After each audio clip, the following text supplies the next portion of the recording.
Assalamualaikum warahmatullahi wabarakatuh. Perkenalkan, nama saya Zelin Aulia Rahman. Saya di sini ingin membahas sedikit tentang salah satu ilmuwan Islam yang bernama Abbas Ibnu Firmas. Jadi, Abbas Ibnu Firmas ini lahir pada abad ke-8, tepatnya pada tahun 810 Masehi di kawasan kekhalifahan Andalusia, Cordoba. Kalau saat ini lebih dikenalnya dengan Spanyol.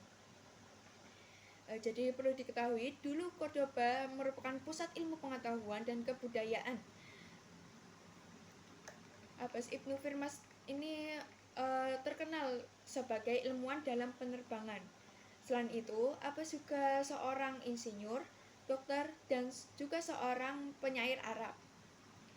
Jadi, di sini saya ingin membedah tidak hanya tentang penemuan-penemuan dan juga sejarah penerbangannya saja, namun saya ingin membedah tentang mental dan kekuatan karakter beliau. Saya di sini menggunakan teori karakter Strange dari Seligman dan Peterson,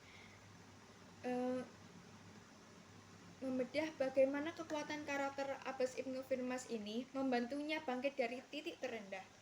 Jadi, pada poin pertama, Abbas Ibnu Firmas ini memiliki kebajikan, wisdom, dan knowledge atau kebijaksanaan dan pengetahuan.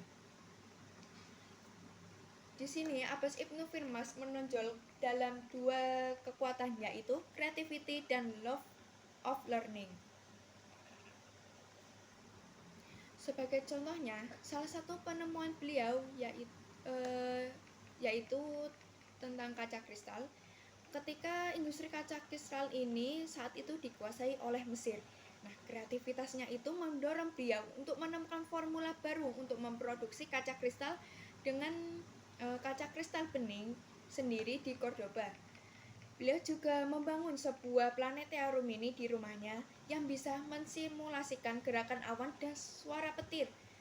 Asal belajar beliau ini tidak mengenal batas, mencakup astronomi, kimia, teknik, hingga seni musik.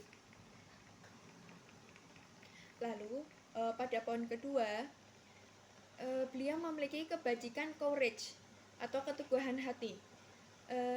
Ini tercermin melalui kekuatan bravery, keberanian, dan persistence, yaitu kegigihan.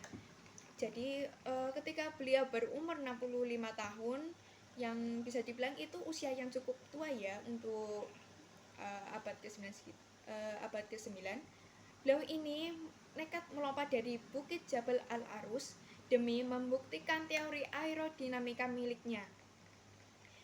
Ini bukanlah tindakan impulsif atau nekat tanpa arah, melainkan keberanian fisik yang ekstrim yang didasari oleh keyakinan ilmiah. Abbas Ibnu Firmas memang berhasil melayang di udara selama beberapa menit, dikatakan sekitar 10 menit. Tentu sebuah pencapaian yang mencengangkan dunia saat itu juga. Namun tentu saja tidak lepas dari ujian. Ketika Abbas Ibnu Firmas ini hendak mendarat, Abbas Ibnu Firmas ini sebenarnya kurang memperhitungkan pentingnya fungsi ekor burung untuk memperlambat kecepatan. Sebagai dampaknya, beliau menghantam tanah dengan sangat keras. Sejak kejadian itu, beliau mematahkan tulang belakangnya dan meninggalkan cedera yang cukup parah dan membuat beliau cacat seumur hidup pada sisa usianya. Bagi kebanyakan orang, kejadian tersebut dapat memicu depresi berat dan keputusasaan. Namun, di sini keajaiban psikologis seorang Abbas Ibnu Firmas ini. Beliau menerapkan apa yang dalam psikologi disebut sebagai resilience atau resiliensi dan post traumatic growth, pertumbuhan pasca trauma. Abbas Ibnu Firmas, alih-alih meratapi nasib atau menganggap eksperimennya sebagai kegagalan total, beliau menggunakan kekuatan perspektifnya itu sebagai data ilmiah Jadi kecelakaan beliau itu beliau pakai dalam bahasanya itu rembuk kembali beliau mengevaluasinya. Nah, catatan inilah yang diwariskan ke generasi berikutnya dan menjadi cetak biru berharga bagi ilmuwan penerbangan masa depan seperti Leonardo da Vinci. Tidak hanya itu, ketika keterbatasan fisik menghentikan langkah kakinya untuk bereksperimen di lapangan, Abbas Ibnu Firmas ini melakukan apa yang disebut strength redirection atau pengalihan kekuatan. Beliau mengalihkan energi motoriknya yang telah bisa dibilang hilang karena dampak dari peristiwa tersebut. Justru dalam kondisi fisiknya yang terbatas pasca kecelakaan itulah beliau berhasil melahirkan penemuan-penemuan besar lainnya seperti alat astronomi ANWA dan jam air canggih bernama Al-Makato untuk menghitung waktu sholat secara presisi. Abbas Ibnu Firmas ini memberikan kita sebuah pelajaran berharga tentang esensi sejati dari psikologi positif.